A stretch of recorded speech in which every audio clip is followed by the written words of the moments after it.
हम सब अपनी किस्मत बदलना चाहते हैं, है ना? पर सोचिए, अगर किस्मत बदलने का कोई आसान, कोई शॉर्टकट रास्ता मिल जाए, तो क्या उसे अपनाना चाहिए? आज की कहानी मिथुन की है। एक ऐसा इंसान जिसने अपनी किस्मत बदलने के लिए अंधेरे से एक सौदा किया और फिर उसे वो कीमत चुकानी पड़ी, जिसकी उसने कभी कल्पना भी नहीं की थी। जरा इस पर सोचिए। एक ऐसा रास्ता जो सारी मेहनत, सारे संघर्ष को किनारे कर दे और किसी को सीधे मंजिल तक पहुंचा दे।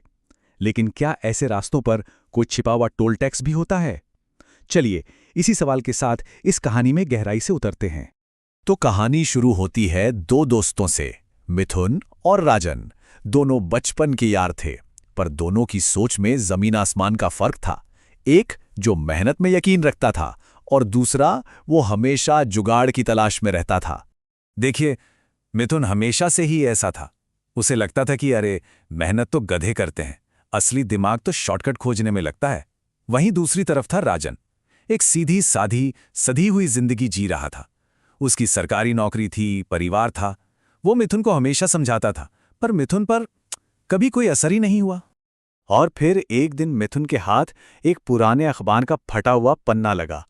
उसमें लिखा था अंधकूप सिद्धि के बारे में, एक ऐसी विधि जिससे इंसान की हर ख्वाहिश, हर इच्छा पूरी हो सकती थी। पर यह कोई वरदान नहीं था। नहीं, ये एक सौदा था। मिथुन को लगा कि बस उसे अपना रास्ता मिल गया है। जब राजन ने उसे रोकने की बहुत कोशिश की, तो उसने हंसकर यही बात कही। उसे पक्का यकीन था कि उसने अपनी सारी परेशानियों का हल ढूंढ लिया है, पर वो ये नहीं जानता था कि वो असल में अपनी बर्बादी की तरफ पहला कदम बढ़ा रहा था। और फिर वो रातें शुरू हुईं। मिथुन गांव की सीमा पर उस वीरान सूखे कुएं के पास पहुंचा। वो रस्सी के सहारे धीरे धीरे कुएं के अंधेरे में उतर गया। ऐसा लगा जैसे वो कुआं उसे धीरे धीरे निगल रहा हो। हर रात के साथ कुएं का माहौल और भी भयानक होता गया। पहली रात उसे लगा जैसे दीवारें उसे दबा रही हैं।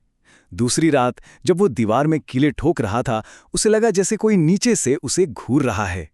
तीसरी रात उसे अंधेरे में किसी की भारी सांस सुनाई दी। और चौथी रात जब उसने अपनी इच्छा जोर से चिल्लाई, तो लगा जैसे जमीन के नीचे कुछ जागा हो। पांचवी और आखिरी रात वो घोर अंधेरे में अकेला बैठा था। जैसे ही उसने मंत्र पूरा किया, कुएं की जमीन बर्फ जैसी ठंडी पड़ गई और नीचे से एक खुरदरी गहरी आवाज आई, जिसने सिर्फ एक शब्द कहा, मांग।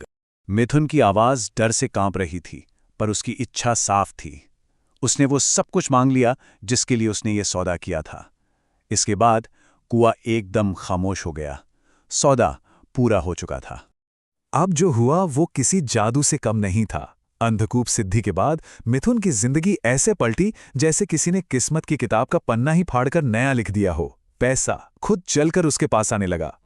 पहला असर जुए में दिखा। वो मिथुन जो हमेशा हारता था, उस दिन लगातार जीतता गया। लोग हैरान थे, मिथुन खुद भी हैरान था।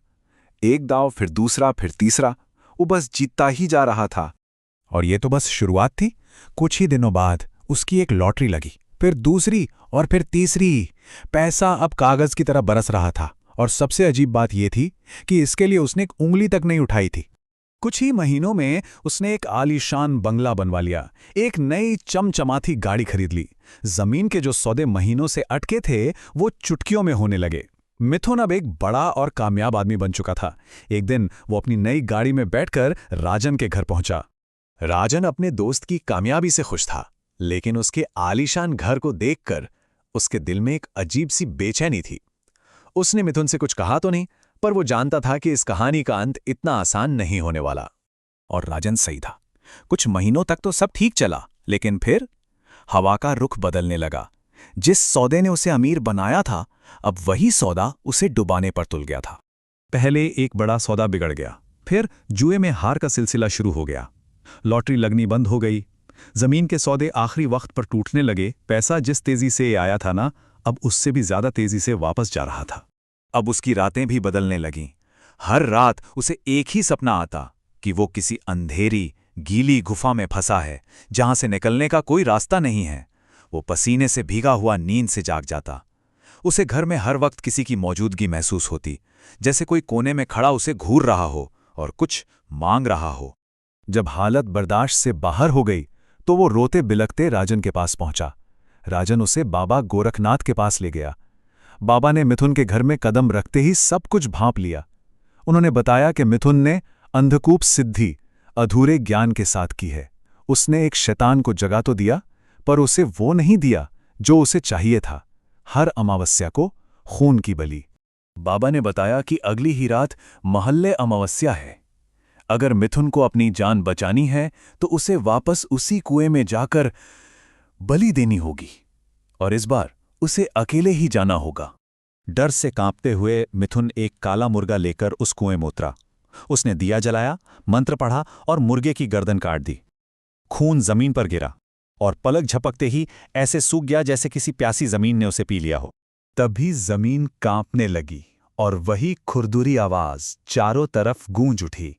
वो कह रही थी कि मिथुन ने उसे जगाया, उससे सब कुछ लिया, पर उसे भूखा छोड़ दिया, और आज वो अपना हिस्सा खुद लेने आई है।